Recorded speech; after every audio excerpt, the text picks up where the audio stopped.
दोस्तों, गद्य के सेवादार चैनल में आपका हार्दिक स्वागत है। आज हम बात करते हैं नरवंशी सेवादार की।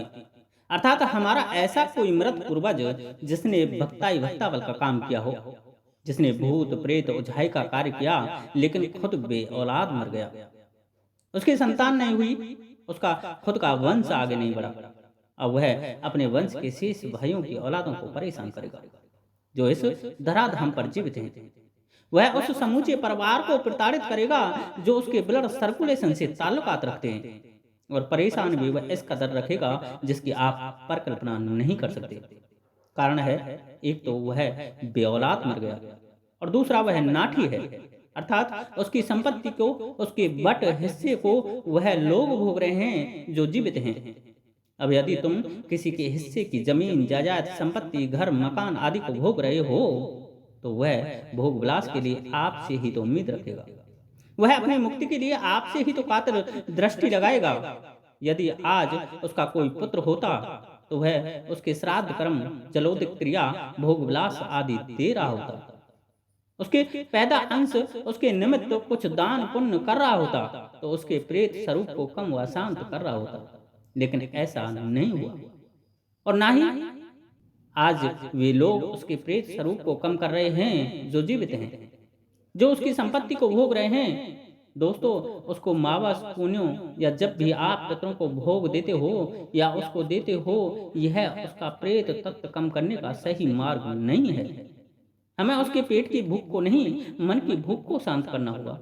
अरे, जो व्यक्ति पुत्र की कामना जिंदगी भर अपने मन मस्तिष्क में लेकर के अतिरिक्त वृत्ति से मर गया हो, उसके लिए तो छोटे बच्चे ही सब कुछ हैं। आप अग्नि पर मावस पुण्य भोग देते हो उसके निमित्त।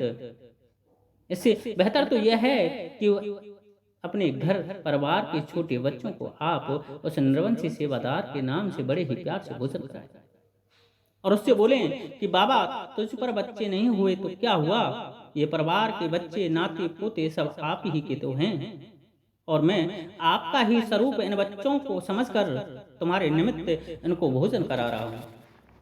इनको अभय वरदान दीजिए, इनकी रक्षा कीजिए और समूचे परिवार पर अपना व्रत हस्त रखिए।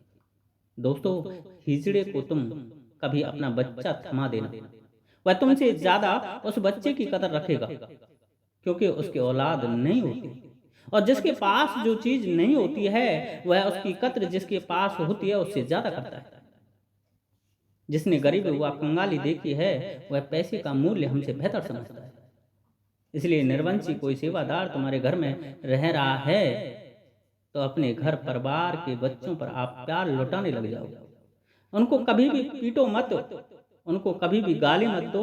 उन्हें सुबह जगाएं तो प्यार से जगाएं, उन पर कभी भी क्रोध मत करो। मेरा दावा है ये निर्वंशी सेवादार शांत होने लग जाएगा।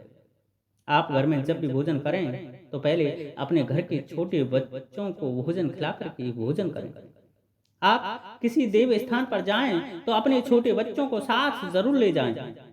आप कोई भी दान पुण्य का कार्य करें तो अपने हाथों से नहीं, अपने घर के उन छोटे बच्चों से दान पुण्य कराएं और मन ही मन बोलें कि बाबा, आपका ये नाती पंती संती आज आपके निमित्त ये दान पुण्य कर रहा है।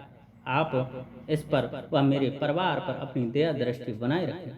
दोस्तों, चीजें बदलेंगे।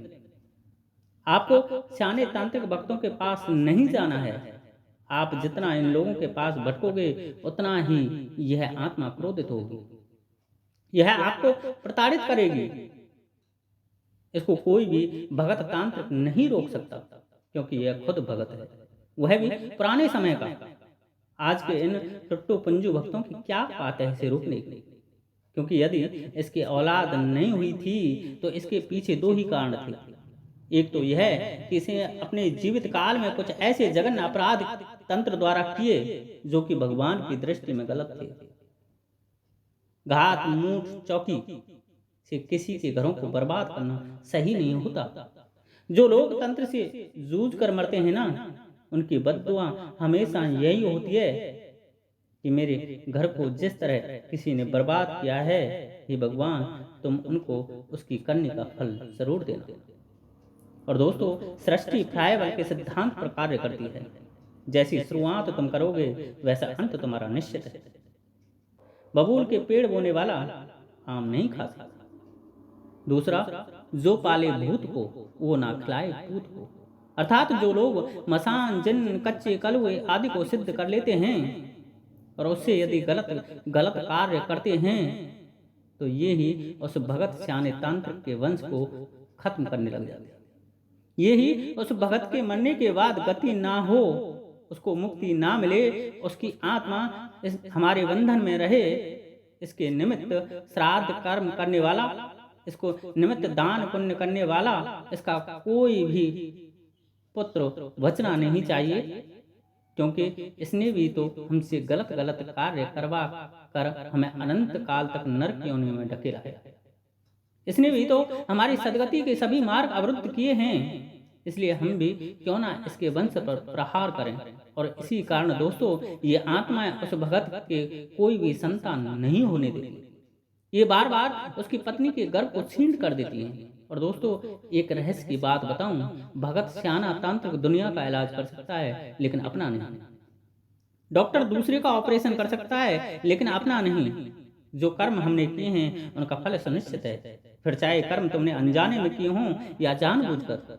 पितामह भीष्म ने 101 जन्म पहले एक सर्प को अनजाने में अपने बाण से उठाकर के झाड़ियों की तरफ फेंक दिया था, यह सोचकर यह रास्ते में किसी रथ के पहिए के नीचे आने पर कुचल जाएगा। मैं इसको झाड़ियों की तरफ कर देता हूँ, यह बच जाएगा, लेकिन हुआ उल्टा। वह उछट करके कटीली झाड़ियों के ऊपर गिरा। उसके शरीर में कांटे घुस गए और उसने जितना उन झाड़ियों से निकलने का प्रयास किया उतना ही वह उनमें उलझता चला गया। और दोस्तों, देखो उस विधाता का न्याय। पितामह भीष्म को 101 साल बाद भी 16 रूपी बाणों की सरसैया पर लेटना पड़ा था। उस पितामह भीष्म को जो अपने 100 जन्मों का वृतांत जानते थे, उस पितामह भीष्म को जिनकी वीरता, जिनकी धीरता, जिनकी प्रतिज्ञा के कायल मेरे माधव भी थे, जिनके चरण खुद परमात्मा छूते थे। कर्म के प्रभात से कोई नहीं बच सकता, चाहे वो मनुष्य रूप धारण किए परमात्मा ही क्यों ना हो। अरे मेरे माधव ने यदि आताताई कौरवों का विध्वंस करवा दिया था तो गांधारी के भी एक श्राप मात्र से ही मेरे माधव का पूरा वंश खत्म हो गया था। इसलिए दोस्तों, जीवन के प्रत्येक आयाम में अपने एक एक कदम को बिना सोचे विचारे नहीं रखना चाहिए। आज मेरे बहुत से भाई बहनों को एक जुनून चढ़ा हुआ है कि हम कोई सवारी प्राप्त कर लेते हैं, फिर दरबार लगाने लग जाएंगे और खूब पैसा कमाएंगे। आज नए नए दरबारों में गुरु बनाने, शिष्य बनाने व सवारी प्राप्त करने का एक फैशन चल निकला है। और ये अधिकांश वो ही लोग हैं जिन पर कमा करके नहीं खाया जा सकता, जिन पर मेहनत करके नहीं खाया जा सकता, लेकिन उनको नहीं पता कि अनजाने में वह कितना गलत फैसला ले रहे हैं सवारी प्राप्त कर। दोस्तों, किसी अन्यत्र आत्मा को अपनी प्राण ऊर्जा से आबद्ध कर गलत व निंदित कार्य करने पर आप उस आत्मा के कर्मफल को भी भोगे हुए और अपने कर्मफल को भी। आप चाहे भले ये प्रतिज्ञा ले लेना कि मैं सवारी प्राप्त करके गलत कार्य नहीं करूंगा, लेकिन फिर भी जाने अनजाने में आपसे गलत कार्य जरूर होंगे, क्योंकि सवारी में आई आत्मा प्रेत की आत्मा है। वह आपको अपने गुण अवगुण दोनों ही प्रदान जरूर करेगी। प्रेत रूपी वह आत्मा जब काम क्रोध मद लोभ के कारण आज तक प्रेत बनी हुई है, तो वह अपने इन काम क्रोध मद लोभ रूपी अवगुणों को आपको भी प्रदान करेगी, क्योंकि अब उसको आपका शरीर इन अवगुणों को भोगने का माध्यम मिल गया। और इसी कारण दोस्तों, आपने देखा भी होगा इन दरबार चलाने व सवारी बुलाने वाले भगत तांत्रिकों को कि ये लोग कामी, क्रोधी, अहंकारी व धन के लालची जरूर होते हैं। वो दुनिया के तो रहस्यों को उजागर करते हैं कि तेरी पत्नी उससे लगी हुई है और तू उसके साथ गुलछर्रे उड़ा रहा है, लेकिन महाशय अपनी नहीं पता। और यही गुण इस निर्वंशी सेवादार के अंदर भी है। ये जिस घर में होता है वहां की बहू बेटियों के साथ संभोग जैसी क्रियाओं को अंजाम देता है। उस परिवार की महिलाओं से पूछना, आप उनके साथ गलत गलत क्रियाएं जरूर होती होंगी। और जब यह उस गलत क्रियाओं को अंजाम देता है तो बहुत सी महिलाओं को गर्भपात जैसी घटनाओं से गुजरना पड़ता है। बच्चे मिस्क्रिज जरूर होते होंगे उस परिवार में, उस परिवार की स्त्रियों के पेड़ों पर दर्द जरूर बना होता हो। ऐसे परिवार की महिलाओं पर पुत्र कम, पुत्रियों की गिनती ज्यादा होती होगी। दोस्तों, नरवंशी सेवादार के ऐसे बहुत से उपाय मेरे पास हैं, जिनको आप लगातार करते हो तो यह आत्मा शांत होकर के बैठ जाएगी, अपनी उद्दंडता को छोड़ देगी। आपके परिवार में चारों तरफ सुख शांति मिलेगी। लेकिन उपाय लंबे हैं, बिना पैसे के हैं, तुम्हारे द्वारा खुद करने योग्य हैं, किंतु बिना पैसे के उपाय को हम पूरी लगन से नहीं करते। ये आज हम सब की एक मनोवृत्ति होती जा रही है। दूसरा, तुरंत आराम चाहिए। हम आज आयुर्वेद को नहीं, अंग्रेजी दवाइयों को ज्यादा तरजीह देते हैं, क्योंकि वो तुरंत फायदा करती हैं लेकिन जड़ नहीं काटती। कोई हमें फ्री की दवाई बता दे तो उसे विश्वास से यूज नहीं करते हैं जितने कि पैसे से आई दवाई पर करते हैं। और यही हमारे रोग की जड़ ना कटने का सबसे बड़ा कारण है। दोस्तों, नरवंशी सेवादार के बारे में यदि तुम और भी बहुत सी जानकारी जानना चाहते हो तो कमेंट्स में जरूर बताना। मैं इसको और विस्तृत तरीके से तुम्हें बता दूंगा कि इसके और क्या लक्षण होते हैं, और यह जिन घरों में होता है वहां क्या क्या परेशानियां चल रही होती हैं। आज के लिए इतना ही।